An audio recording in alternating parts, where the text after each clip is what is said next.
Hi everyone, this is Jake Webster, your pastor here at Sixes United Methodist Church, and I have the final video devotional for you for Holy Week.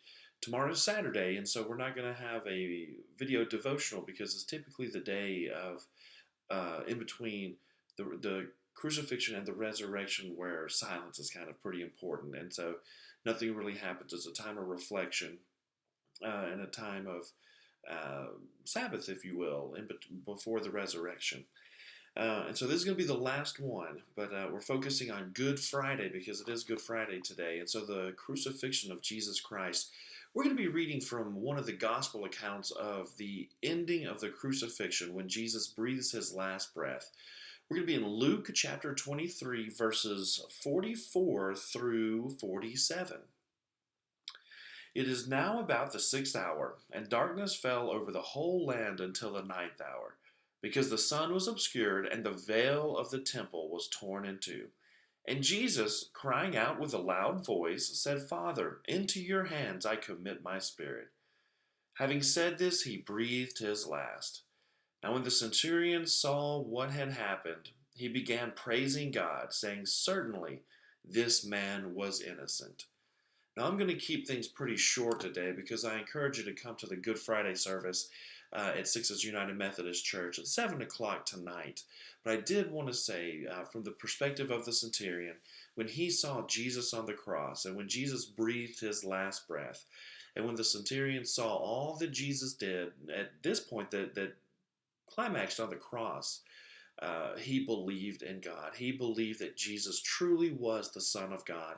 It was in that moment where Jesus had gone through so much that the centurion finally believed that Jesus was who Jesus said he was. And so we're left with that same thought. When we look at the cross and everything that led to the cross, the trial, the torture, the punishment, all of that, and certainly Jesus' life and teachings leading up to the cross, are we led to believe that Jesus is who he says he was, truly the Son of God, who came out of his love for us so that we could be reunited in our relationship with Jesus? And certainly today is a day of mourning where we think about the cross, the penalty that Christ paid for each one of us. But we're also left with the thought of belief.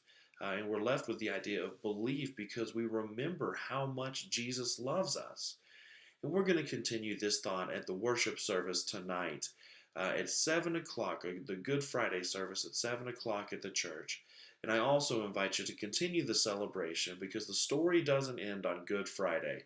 Sunday happens, and we're going to celebrate Sunday this Sunday for Easter Sunday at our 7 a.m. sunrise service, but also at our 9 o'clock and 11 o'clock worship services.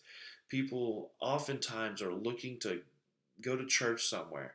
So I encourage you to invite somebody to church tonight for the Good Friday service, but also on Sunday for our Easter services. I have been praying for you this week. I pray that you are praying for me as well. And I pray that this has been a wonderfully meaningful Holy Week for you, and that it doesn't stop here, that it continues to Easter as we prepare our hearts, our minds, and our souls for the Resurrection Sunday when we celebrate our risen Lord.